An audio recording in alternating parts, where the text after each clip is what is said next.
Yo, what's up? Dr. Swole here, MD bodybuilder, back with another video.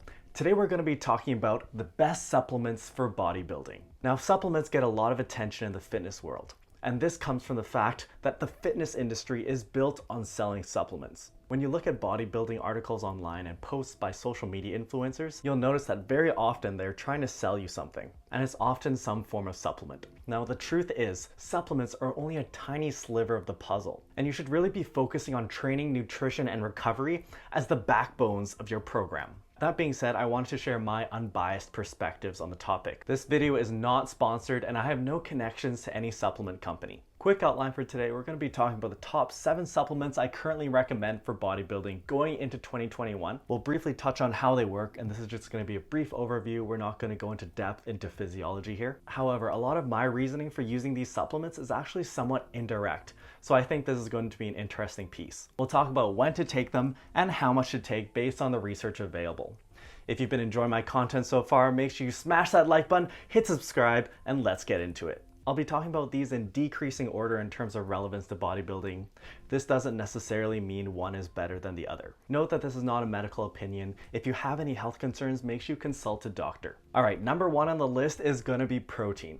Now, protein is really helpful for bodybuilders, but the main use of it is just convenience. It is certainly possible to get your protein in using whole foods alone, but most bodybuilders find that it's helpful to use protein supplements.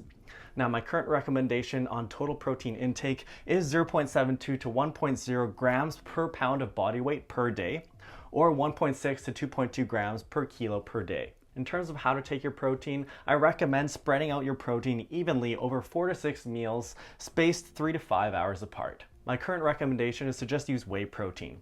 It's a very convenient, fast-acting protein that's a complete protein source. You'll see a lot of hype about certain amino acids or combinations given for the purpose of muscle growth, but as long as you take in a complete protein like whey, you're going to hit all of your bases anyways. Now, you'll hear a lot of people talking about taking casein before bed, which is a slow-acting protein. There is some theoretical basis to this. The idea is that if you take a very fast-acting protein, you're only going to keep amino acids in the blood for a certain amount of time. So before you go to bed, you might consider taking something that's slower digesting so that you keep amino acids around for the body to use for muscle growth. I think that's fine to do, but if you are having protein with other food sources, as in a mixed meal, this will also slow down the digestion process and basically achieve the same effect. Next supplement we're going to talk about is creatine. Now, creatine is one of the most studied sports supplements out there. Creatine works in the phosphocreatine pathway. Basically, it helps your body store high energy phosphocreatine molecules, which can then be used when you're lifting.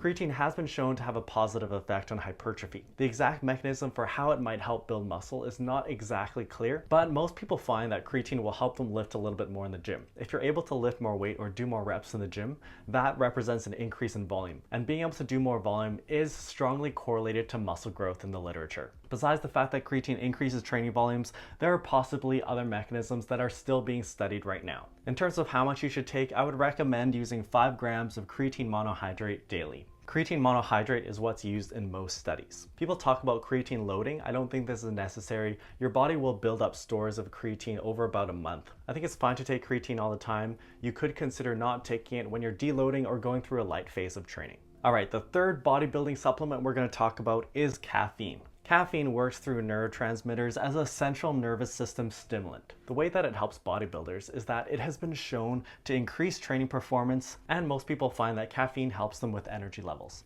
Now, the thing about caffeine is that there are a couple of cons that come with it. First is that you build a tolerance to it, and people will actually have a bit of a caffeine withdrawal when they take caffeine away, and that it can interfere with sleep. Here's some recommendations on when to use caffeine. People like to use caffeine in their pre-workout, which may help you with your training performance. However, some potential drawbacks of always taking caffeine in your pre-workout is, first of all, you might become tolerant to it, so you won't get the same effect from the same dose. And second of all, it can interfere with your sleep, especially if you're training in the evening. My personal recommendation is to use caffeine when needed. For example, on a day when you're really tired or if you have an exceptionally tough workout. I'd recommend that you take your caffeine early in the day if possible, just to make sure it's not interfering with your sleep. Caffeine has a long half-life of 5 hours, which means 5 hours after you take it, you're still going to have half of that amount in your system, and 10 hours after you take it, you'll still have a quarter. My other reason for saving caffeine for bodybuilders is to use it when you need it in fat loss phases. People often find that when they're in a fat loss phase and they're trying to lose weight, they have low energy and poor training performance. And here's where caffeine can be helpful. If you're going to use caffeine in this circumstance, I would recommend cycling its use. So the thing about caffeine is you become tolerant to it over time, so you're going to have to increase your dose periodically to get the same effect. Say you're going through a fat loss phase and you're having trouble with your energy and want a little bit of a boost, you could start taking caffeine at about 100 milligrams per day. And after a few weeks, when you're not getting the same effect anymore, you can try bumping up the dose to say 200 milligrams. And a few weeks after that, you might bump up to 300. Then when your fat loss phase is over, I would suggest cutting out caffeine completely, like going cold turkey, or at least significantly reducing the dose so that you become resensitized to it and you can use it again when you need it. The other thing you can do to prevent tolerance is intermittent use. So for example, just using caffeine 1 or 2 days a week when you really need it. In terms of how much caffeine to take to get benefits from it, you'll often see numbers like 3 to 9 milligrams per kilo in studies. My recommendation is to start low and take the minimum amount necessary to feel an effect from it. In terms of what form you take your caffeine, it doesn't really matter. Coffee's fine. Powders and caffeine pills can also work. The fourth bodybuilding supplement we're going to talk about is L-citrulline.